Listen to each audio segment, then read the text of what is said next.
que vê o que está oculto te recompensará. A palavra do Senhor. Sejam todos bem-vindos à abertura da nossa atividade de 15 dias de oração e jejum. Estamos a fazer hoje a abertura deste programa e nós estaremos aqui cultuando todos os dias, de segunda a sexta-feira, 18 horas, até então, no domingo 15, será o nosso encerramento. Significa que amanhã nós teremos culto amanhã, temos jejum, o jejum vai começar à meia-noite e vamos encerrar às 15, vai ter oração, a igreja vai estar aberta para todo mundo que quiser aparecer para orar, das 12 até as 15 horas, teremos oração todos os dias.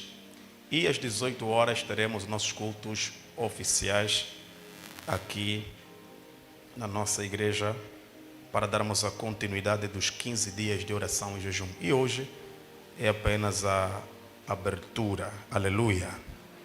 Por se tratar de um programa de jejum e oração, gostaríamos de falar um pouquinho hoje acerca dos mistérios da oração. E o que eu quero falar para hoje é sobre o Evangelho do quarto. Diga comigo, o Evangelho do quarto. O Evangelho do quarto. E nós vamos perceber, dentro daquilo que é a nossa vivência, dentro daquilo que é o nosso cotidiano, todos nós estamos familiarizados com o quarto. Todos nós estamos familiarizados com esse aposento, com este compartimento que pertence às nossas casas. Dentro da nossa realidade angolana, dentro da nossa realidade africana, se calhar também relata de muitos outros países, existem casas com um quarto, casas com dois, casa com três, e aquelas mansões que têm vários quartos. E todos nós já tivemos ou temos, partilhamos esse aposento com outras pessoas da nossa vida, sejam irmãos, amigos, colegas. Então todo mundo aqui, penso que está dentro e familiarizado com a questão do quarto. Mas o que eu quero falar hoje sobre o Evangelho do quarto é dentro de um sentido espiritual.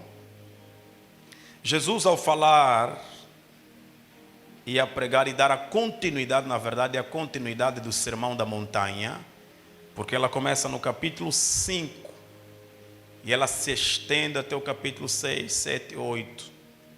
O Sermão da Montanha é a base da estrutura do caráter do crente. Jesus ensinando sobre a construção do caráter de um verdadeiro filho de Deus.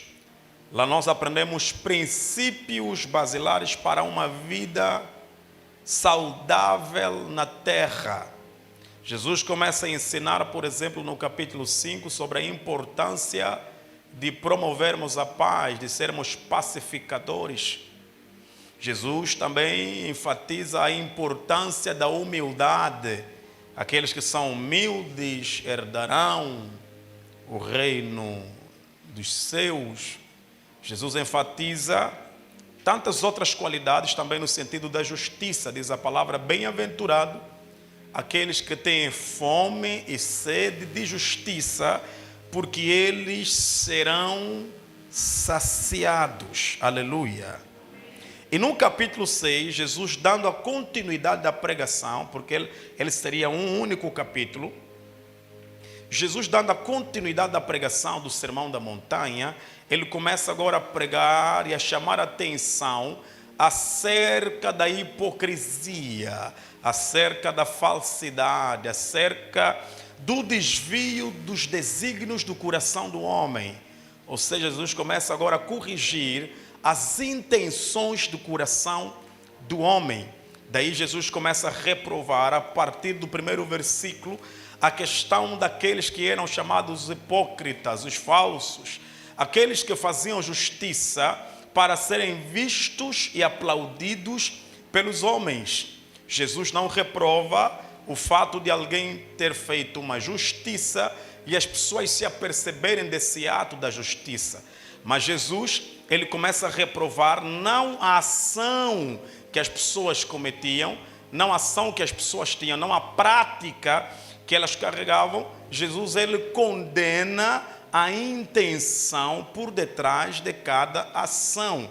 E eu quero que os irmãos peguem essas duas expressões importantes para compreendermos o que nós queremos aqui falar hoje: a ação e a intenção.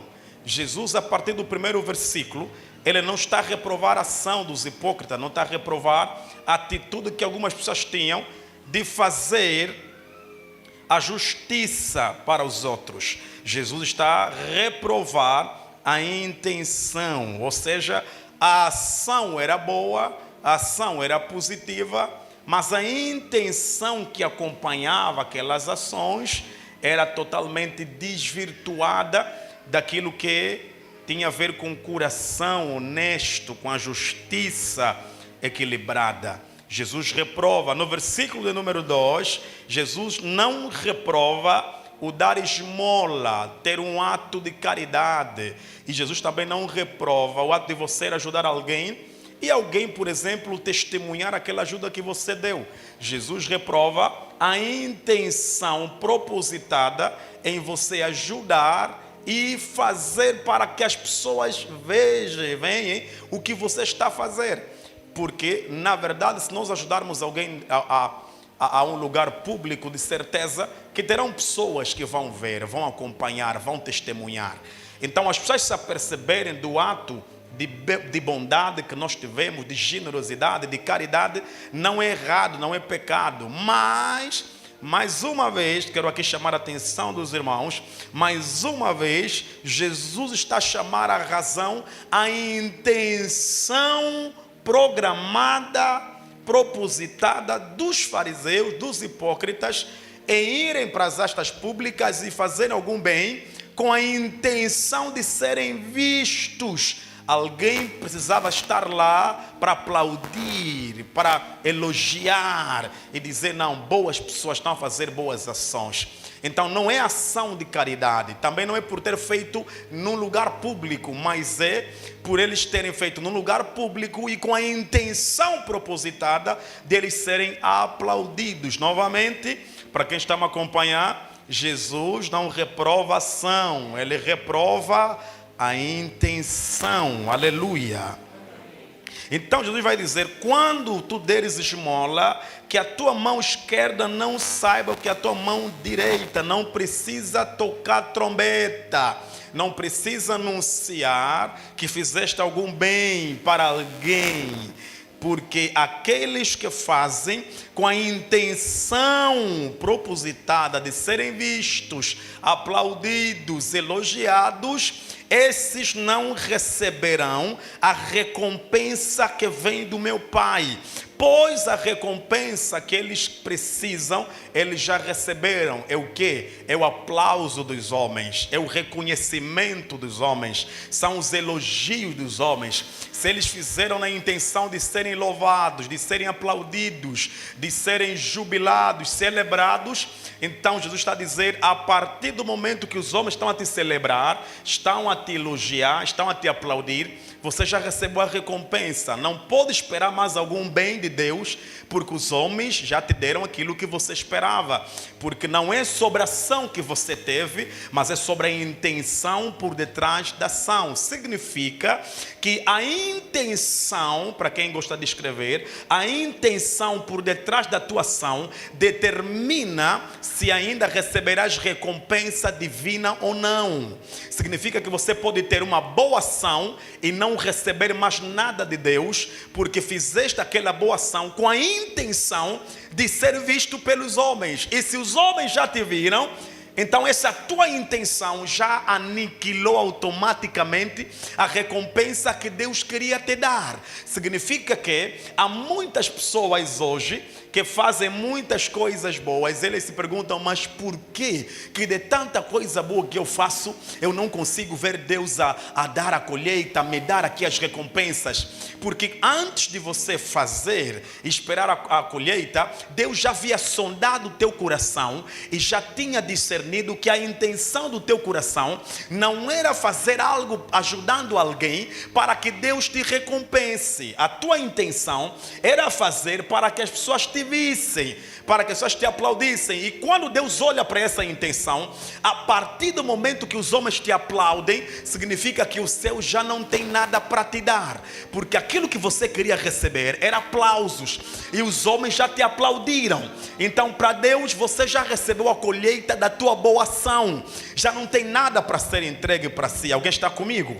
Então Jesus não está a reprovar a ação, Ele está a reprovar o quê?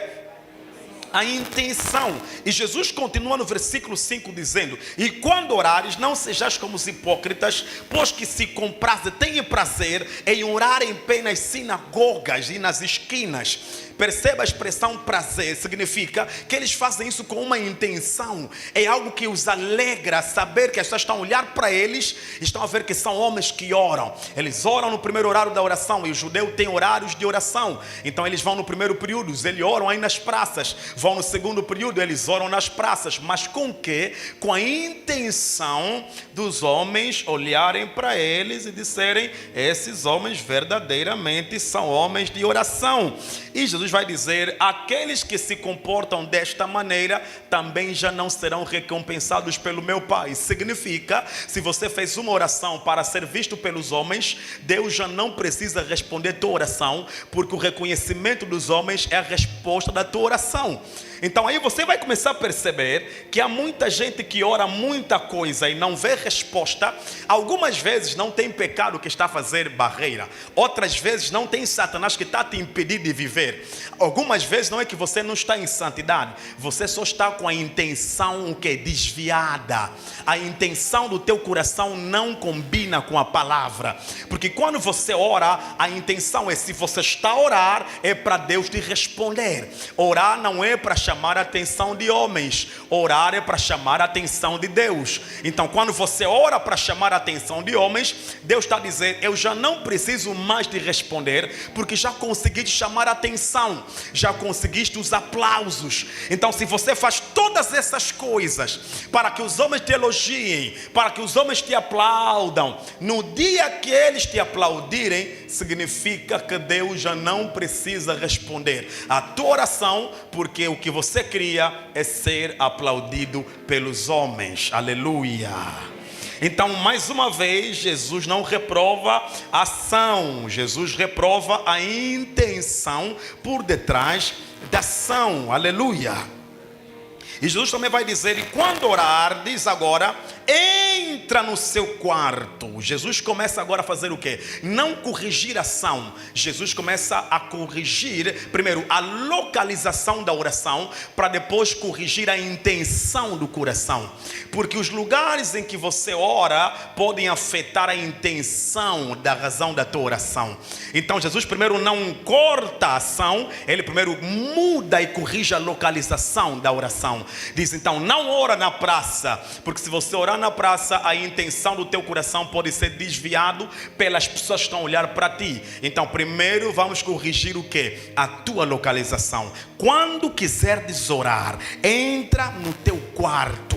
Depois de entrar no teu quarto, fecha a porta. Depois de fechar a porta, fala ao teu pai que está nos céus. E o teu pai que te vê em secreto, ele te recompensará. Aleluia.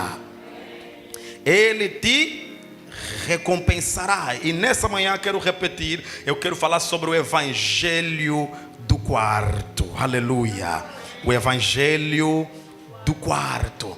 que é esse evangelho do quarto, pastor? O evangelho do quarto é o evangelho em que as intenções elas devem voltar à palavra e não às nossas motivações. O evangelho do quarto é o evangelho onde você não faz para ser visto pelos homens. O evangelho do quarto é o evangelho da privacidade, é o evangelho da intenção certa. Então deixa eu falar aqui para alguém. A maior parte dos crentes, todos nós, até eu estou lá dentro, a maior parte dos crentes são tentados pelo poder de serem vistos. Por quê? Porque ser visto alimenta o nosso ego. Ser visto alimenta o nosso orgulho, alimenta as nossas emoções, alimenta os nossos vícios. E nesse quesito, deixa eu falar para a igreja, quase toda a igreja, 90% dela está a ser perdida nas intenções de serem vistos, porque hoje existem pessoas que não vão às praças, mas mesmo na igreja elas estão a fazer coisas para serem vistas. E é por essa razão, falando de forma muito séria, é por essa razão que nós estamos diante de um tempo onde não conseguimos ver as recompensas que Deus tem preparado para as nossas vidas. Não conseguimos receber as colheitas das nossas semeaduras. Não conseguimos receber os resultados das nossas plantações. Tem gente aqui que pode confirmar quantas vezes você semeou, quantas vezes você ajudou alguém, quantas vezes você orou, quantas vezes você jejuou, quantas vezes você foi e ajudou alguém que precisava, quantas vezes você deu uma mão para um amigo que estava a precisar de alguma coisa. Mas entenda, por que existem pessoas hoje que dizem: pastor, eu não entendo a minha vida, eu semeio muito bem, eu faço muito bem, eu ajudo muita gente, eu dou dinheiro, eu ajudo a entrar, eu faço isso, eu ajudo o necessitado, eu até oro, mas até agora não consigo ver as recompensas de Deus sobre a minha vida. Deixa lhe responder. Algumas vezes somos nós quem impedimos que o céu responda às nossas ações, porque as nossas ações estão certas, mas as nossas intenções estão erradas.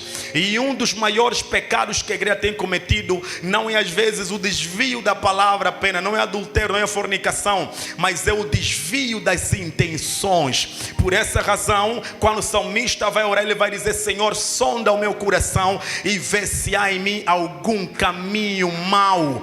Porque o maior problema hoje não é cair na fornicação apenas, mas é as intenções das nossas ações. Daí você vai ter explicado porque que há muita gente que ajuda, mas não recebe recompensa, porque a mesma pessoa que ajuda, que depois de ajudar, é a pessoa que espalha que ajudou todo mundo, para que todos saibam que é ele quem ajudou e possam lhe aplaudir e ser visto como a pessoa mais bondosa no meio de todas. Isso é que é ação certa, mas intenção negativa. Sempre que Deus lhe usar para ajudar alguém, sempre que Deus lhe usar para abençoar alguém, depois de ajudar, cale a boca, entre no quarto, diga: Pai, eu sou apenas um canal para ajudar aqueles que o Senhor me permitir ajudar.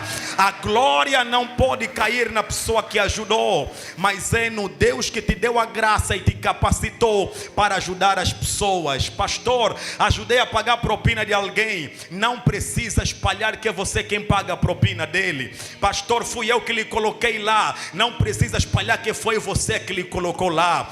Pastor, fui eu que fiz a menção do nome dele. Não precisa dizer que foi você quem fez a menção dele. Pastor, se não fosse eu, ele não chegaria lá.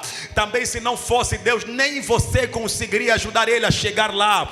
Então não é por causa de ti, é por causa de Deus. Sempre que ajudar, tape a boca. Olhe as tuas ações, mas também corrija as tuas intenções. Se você vai jejuar, está a jejuar para quê? Está a jejuar para que alguém saiba que você fez jejum? Ou está a jejuar porque você quer matar os desejos da tua carne? Porque a gente com a ação certa, mas com as intenções erradas. Por que eu estou a fazer? Não é apenas sobre fazer, mas é por que estou a fazer? Por isso é que diz a palavra, Mateus capítulo 4, Jesus no deserto a ser tentado por Satanás. O diabo vai dizer: se tu és o Filho de Deus, transforma esta pedra em pão. Jesus disse: não só do pão vive o homem, mas de toda a palavra que sai da boca de Deus. A pergunta é: Jesus tinha poder ou não para transformar? E é retórico, porque Jesus tinha poder para transformar. Por que não transformou? Não é falta de poder, mas é desvio de intenção. Ele poderia transformar pedra em pão para mostrar a Satanás que ele tinha poder, e ele não veio para provar para Satanás que ele tinha poder. Ele veio para mostrar que Deus tem amor para salvar a todos. Então a presença dele não era sobre demonstração de poder, mas era sobre demonstração de amor. Não vim para ser visto, eu vim para que através de mim possam ver o Pai. Quem é o Pai? O Pai é aquele que amou o mundo de tal maneira que deu o seu próprio Filho unigênito, para que todo aquele que nele crê não pereça, mas tenha vida eterna. Jesus na terra, ele disse: o que eu faço, só faço porque vi o meu Pai a fazer. Então enquanto vocês me veem a fazer, não olhem para mim, olhem para o meu Pai, porque eu sou o reflexo do meu Pai. Não é para ser visto, mas é para que o meu Pai seja visto. Por isso, deixa falar para alguém nessa manhã: não mude apenas as tuas ações, mude também as tuas intenções. Você está a fazer o que está a fazer por causa de quê? Para alguém saber que você pode, para alguém saber que você tem. Não é por causa disso. Nós fizemos a obra, nós pregamos, nós cantamos, evangelizamos, nós crescemos para que Deus seja glorificado. Por isso, quando fizer, guarde o seu coração dos elogios. Deus está a me usar muito, a glória é para Ele. Deus está a curar muito, o louvor é para Ele. Deus está abrindo novas portas, tudo é para Ele. Nada tem a ver conosco, porque por Ele e para Ele são todas as coisas. Por isso, não procure Satanás quando você deve corrigir as tuas intenções. Existem faltas de respostas que não tem diabo. São as nossas intenções que estão erradas. Estamos a fazer para quê? Estamos a fazer porque queremos que as pessoas nos vejam. Aleluia. A partir do momento que você corrigir as tuas intenções e não fazer porque alguém tem que te ver, aí você vai começar a testemunhar a mão poderosa de Deus sobre a tua vida. Porque você pode enganar os homens, mas Deus conhece as intenções do coração. Quero fazer melhor, mas para quê? Para que Deus seja glorificado. Se uma porta se abrir, é para quê? Para que Deus seja glorificado. Deus te usou para tirar alguém da humilhação, tirar alguém de baixo, tirar alguém do sofrimento. Depois de fazer, diga: Pai, obrigado por me usares. Poderias usar qualquer outra pessoa melhor do que eu. Aleluia. Corrija as tuas intenções. E hoje nós temos isso, pessoas que até quando fazem obras de caridade, não fazem obras de caridade porque têm amor para ajudar. Fazem obras de caridade porque querem que as pessoas vejam eles como alguém que tem bom coração. Aleluia. A Bíblia diz quando Jesus, antes de ser assunto ao céu, Ele vai dizer: fiquem em Jerusalém até que do alto vocês sejam revestidos de poder. Mas antes de Jesus falar em Atos 1, fiquem em Jerusalém, para que do alto vocês sejam revestidos, Jesus já tinha dito primeiro: entra no teu quarto.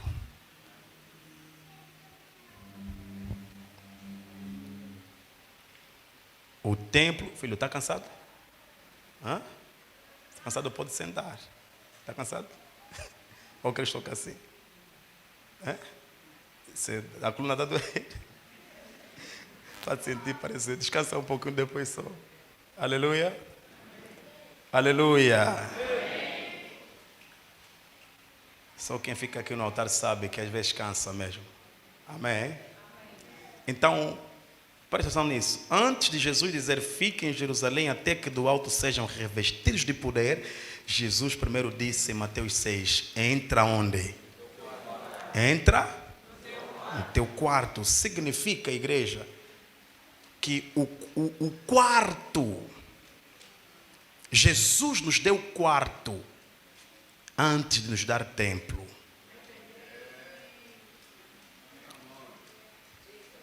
Jesus podia dizer aos homens, procurem um espaço no templo onde ninguém pode vos ver e orem. Jesus diz, entra no teu quarto. Não diz, vai para a igreja em um momento que ninguém está lá. Diz, não, entra onde? No teu quarto. Porque a primeira coisa que Jesus nos oferece como lugar de oração não é um templo. É o quê? É um quarto. Então o quarto vem antes do templo. Agora deixa eu falar isso de forma bem clara. Estamos a falar sobre uma estação aonde Jesus é quem está a inaugurar o templo, que já não são as paredes. Alguém está comigo? A estação que Jesus inaugura é uma estação aonde o templo não são as paredes, aonde o templo é o nosso coração, não, é o nosso corpo. O nosso corpo é o templo de quê? Do Espírito Santo. Então, o nosso corpo é o templo do Espírito Santo. E nessa estação, ele não coloca o templo, 4 paredes, como foco do lugar da intimidade. Na estação onde o teu corpo é, que é o templo do Espírito Santo, o lugar da intimidade não é o templo. O lugar da intimidade é o teu quarto. Aleluia. Porque os templos eles tinham lá em Israel.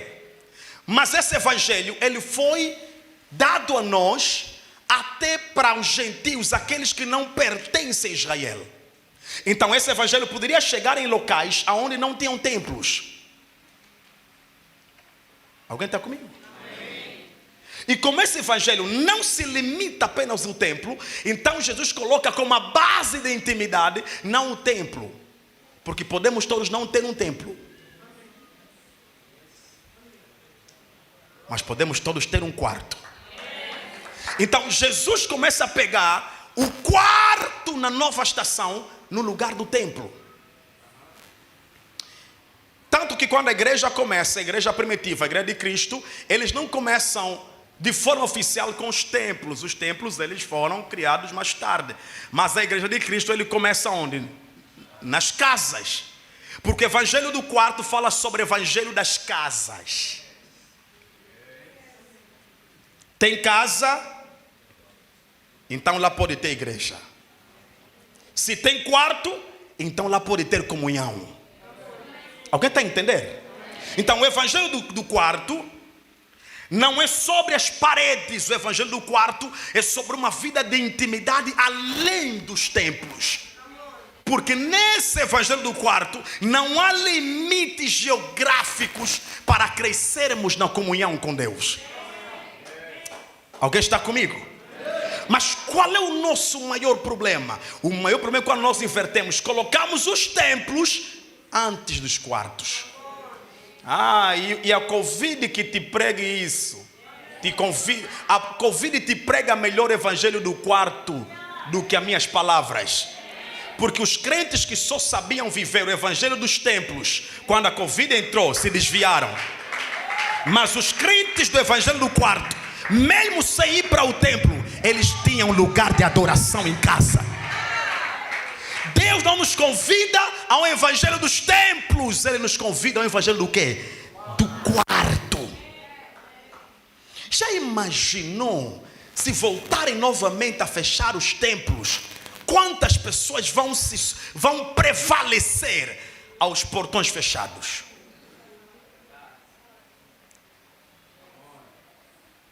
O evangelho nunca foi sobre ir à igreja. O evangelho sempre foi sobre ser a igreja. E quando você tem a consciência de ser a igreja, não é a mentalidade do templo, é a mentalidade do quarto. E ele vai dizer: quando orardes, entra no teu quarto. Não é no quarto do outro, no teu quarto, porque a tua vida com Deus não pode depender da fé da outra casa.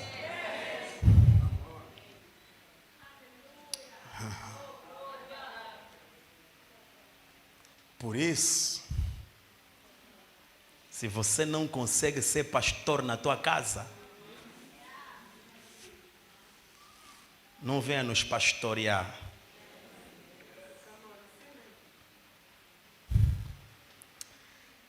Deixa falar o que Deus falou comigo aqui. Diga comigo: no templo temos a manifestação.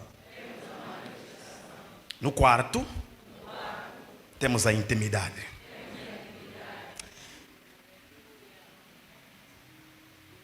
Intimidade com Deus nunca se cria no templo. Templo é lugar de você oferecer o teu corpo como sacrifício vivo. É lugar de ação de graças. Templo é lugar de você se reunir com os santos e edificar a tua fé. Não se cresce na intimidade com Deus com atividades da igreja. Intimidade com Deus é fruto do quarto. Se o teu quarto não está pronto para ser tabernáculo, a igreja não está pronta para ser o altar da manifestação. Porque o que determina o que acontece no templo é o que te acontece primeiro no quarto. E por que é que nós temos hoje falta e crise de manifestação no templo? Porque temos crise de intimidade no quarto. Deus não se manipula. Você não pode ficar todo dia sem se encontrar com Ele no quarto e depois querer Ele ver se manifestar no templo. Por essa razão nós temos ministros, temos servos, temos pregadores, cantores, que quando sobem aqui a única coisa que sabem fazer é gritar. Depois de gritar é chorar, para emocionar, e as pessoas começarem a chorar. Porque quando não se atrai intimidade no quarto, você fabrica a presença no templo.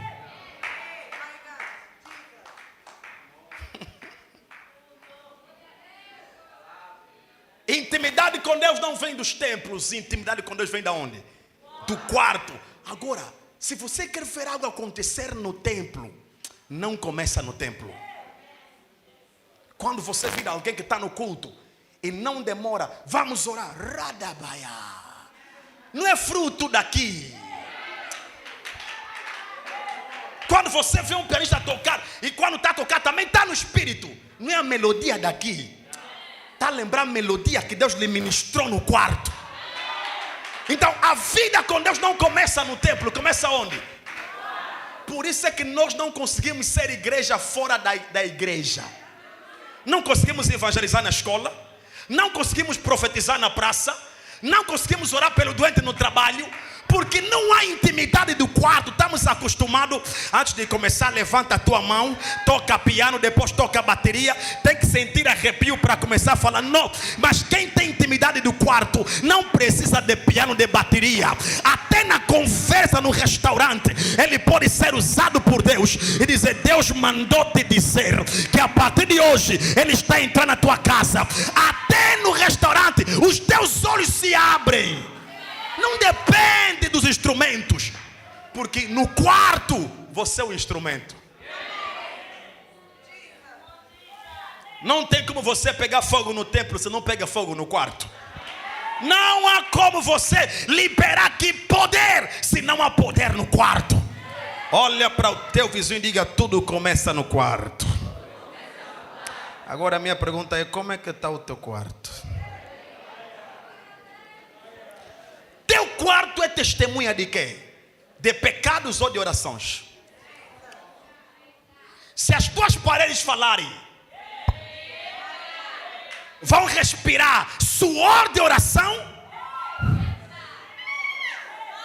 ou suor de pecados não confessados. Oh, aleluia. Eu vim dizer que há hoje muitas ovelhas que dão trabalho, querem toda hora oração na igreja porque não tem quarto de oração. Quem tem quarto de oração, quando chega na igreja, já não vem para ser abençoado, ele vem para ser uma bênção no momento do culto, ele vem para glorificar a Deus, ele vem para louvar a Deus, porque a vida com Deus não começa no templo, começa no quarto. Tem gente aqui que, se Deus levar para um país onde não tem igreja pentecostal, se desvia. Porque o evangelho dele é de terça-feira culto de casais, sexta-feira linha de fogo, mas na casa dele não tem dia de se encontrar com Deus. Não tem. Você vê a gente fria. Você não entende, até frio é pouco. Duro. Há crentes que quando você vê no culto, parece que estão aqui, mas não estão aqui. Está totalmente longe. Porque Deus não trabalhou nela numa intimidade de quarto. Deixa eu falar para alguém. O nosso evangelho tem quarto. Posso mais? Não, posso falar? Nosso evangelho tem quarto. Não acabou aí. Nosso quarto tem porta. Não acabou aí. Nossa porta só funciona fechada. Nosso evangelho tem quarto. Nosso quarto tem porta. E a nossa porta só funciona.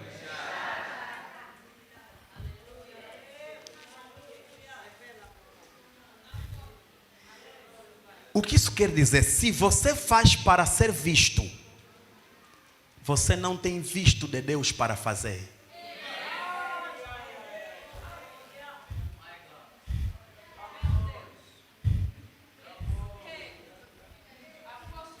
Significa, se você está fazendo para que os homens te vejam, perdeste a autorização divina. O que te dá visto divino para continuar a fazer é quando a intenção de fazer para ser visto no teu coração desapareceu. Evangelho do quarto significa assim. O nosso evangelho tem quarto, significa que o nosso evangelho é o evangelho da privacidade, o evangelho da individualidade. Significa que Deus quer te formar aonde não tem ninguém para te assistir. Deus quer que você se acostume a ser forjado, a ser moldado aonde não tem ninguém para te aplaudir. Porque o que mais o evangelho tem não é aplausos, são pedras. E se você se acostuma muito com os aplausos enquanto você fizer, quando Deus te expor para sofrer as pedradas, você vai pensar que Deus te abandonou. Porque se acostumaste demais a orar com a porta aberta, estás a orar, mas estão a te ver. E quando estão a te ver, estão a te aplaudir. Agora, quando Deus te tira do quarto e te mostrar ao mundo, você não vai ter muitos aplausos para receber. Vai ser pedras atrás de ti. E você que só se acostumou com elogios e aplausos, as pedras vão te matar aos poucos. Por isso é que o evangelho do quarto significa que é um convite à privacidade. É um convite a viver lá, aonde ninguém está lá para te ver. É o evangelho do Davi que está no campo a batalhar, cuidar das ovelhas do seu pai, aonde não tem ninguém para testemunhar que ele já mata Golias, ou aonde não tem ninguém para testemunhar que ele já mata urso, já mata leão. Por quê? Porque se as pessoas te acostumarem a te aplaudir enquanto Deus te prepara, quando Deus te levar para ser usado por Ele, a falta de aplausos pode ser o teu maior problema. Deixa eu falar para alguém aqui nessa noite. Quem tem porta fechada está qualificado. Quem ora entre portas fechadas no quarto está qualificado para abrir portas fechadas no templo. É a tua vida de portas fechadas no quarto que te dá capacidade para quê? Para abrir portas fechadas no templo. Significa que enquanto você ora no quarto com a porta fechada, Deus está a derramar graça sobre ti. Deus está a te capacitar para quando Ele te enviar ao mundo, você está capacitado para abrir portas aonde estavam todas elas fechadas. Deixa pregar para alguém aqui nessa manhã. O erro que levou Daniel a parar na cova dos leões é o erro de ele orar com a janela aberta. No dia que ele orou com a janela aberta, ele foi visto e parou na cova. Tem coisas que Deus não quer que alguém saiba agora, porque tem coisas, se virem agora, podem te matar antes do tempo. Deixa falar para alguém nesse lugar. Deus está nos convidando nessa manhã a uma vida de intimidade. E intimidade fala de secreto. Entra no teu quarto e ora a Deus. Permita-me pregar para alguém nessa manhã, ainda que abençoar 2, 3, 7 pessoas. Eu quero que você saia daqui dessa manhã revoltado no espírito. Não saia. Por que não há poder no altar? Porque não há poder no quarto. Por que não há sinais no templo? Porque não há intimidade no quarto. Por que não há profecia no templo? Porque não há de quebrantamento no quarto. Porque já não há dons de interpretação de línguas? Porque não há línguas no quarto. Porque não há palavra com fogo no altar? Porque não tem coração contrito no quarto. Quer dizer que o convite de Deus não é para o altar da igreja. O convite de Deus é para o altar do quarto. Eu vim falar para alguém: se queremos viver o verdadeiro avivamento, não é vir mais à igreja, entra mais no quarto, entra mais na intimidade, entra em secreto, e o teu pai que te vê em secreto, ele te recompensará. A vida de um homem e de uma mulher que foram preparados para causar avivamento é como pessoas que foram selecionadas para ir na recruta. Só pode te assistir quem é teu mentor e quem é teu colega do treinamento. Tem coisas que não é para todo mundo saber. É apenas quem está contigo no sacrifício, é apenas quem está contigo na consagração. Ninguém precisa saber que Deus está te aparecer de madrugada. Ninguém precisa saber que anjo está te aparecer. Enquanto está no treinamento, aprenda a lhe conhecer no quarto. Quando você sair, aleluia, é possível causar avivamento por homens e mulheres que entenderam o poder do quarto. A maior parte dos homens que causaram verdadeiros avivamentos, eles não foram homens dos templos, eles foram homens do quarto. Eram homens que tinham hora de orar, tinham lugar de orar, eles tinham quarto de oração. Não se treinaram no templo a pregar, não se treinaram a cantar, eles se treinaram no templo. E deixa falar, quarto não é lugar para pregador, quarto é lugar de todo filho de Deus. Cantor antes de cantar tem que entrar no quarto, pregador antes de pregar tem que entrar no quarto, líder antes de liderar tem que entrar no quarto. Porque se você deixar o quarto, não há intimidade. Não há intimidade. Aleluia. Diga para o seu vizinho: volta para o quarto. Volta para o quarto. Deixa só vos revelar como Deus me revelou isso. Aleluia. Posso ter uma mesinha aqui? Pode ser uma só para exemplificar. Aleluia. Aleluia. Quem está comigo, diga aleluia. Cadeiras. Onde tem pessoas não, acho que estão vazias. Pode ser, estão só para exemplificar. Essas brancas estão aqui assim, outras vermelhas, pode ser. Oh, aleluia.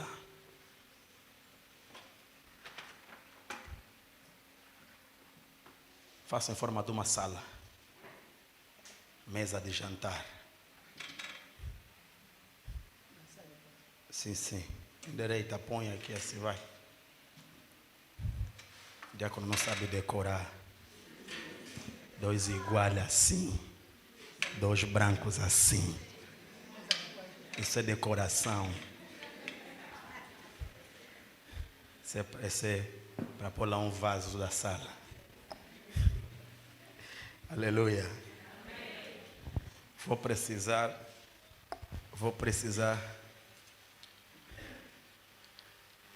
de um colchão aqui em cima.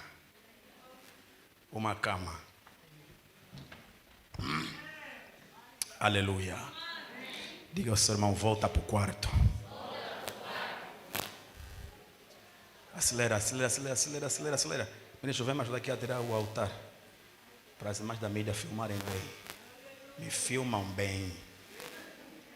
Estou bonito, me filma bem. Faz aparecer a ilustração, não corta a ilustração. Aleluia. Acelera. Não é cama, esse é colchão, acelera, diácono. Vamos.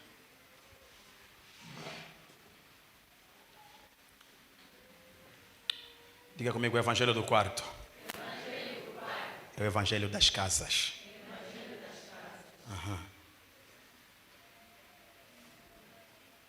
Ei, diácono. Põe aqui assim. Põe ali assim. Sim. Aleluia. Diga comigo o evangelho do quarto. Enquanto Deus falava comigo, eu quero refletir isso com os irmãos.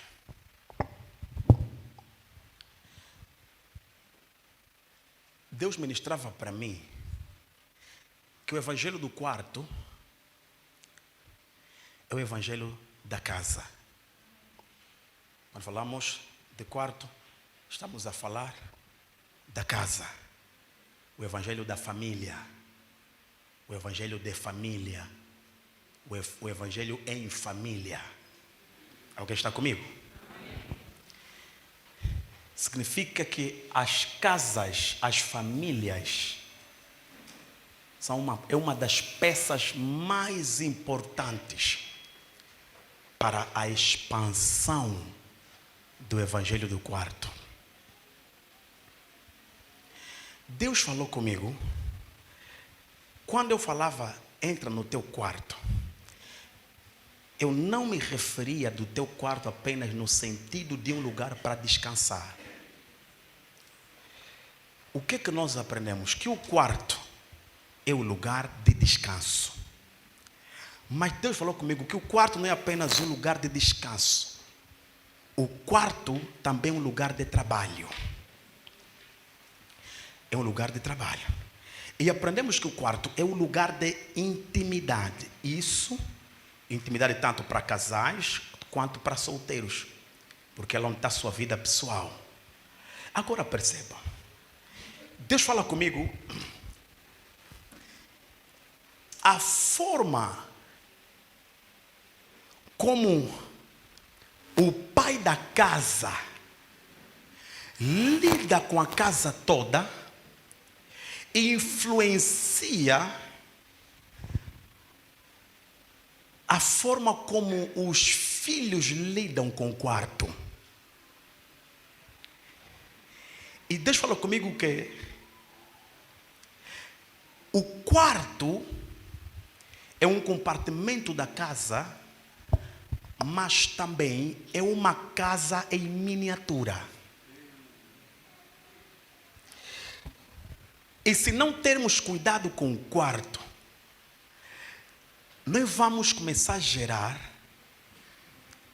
filhos que não sabem lidar com a vida com Deus. Alguém está aqui? O pai de uma casa, ele é o líder geral da casa. Mas essa liderança do pai, ela se expande nos compartimentos da casa. Uma parte da autoridade do pai está nos quartos. O filho que ele coloca num dos quartos, ele está debaixo da liderança e do governo do pai da casa, Mas quando ele está no seu quarto e ele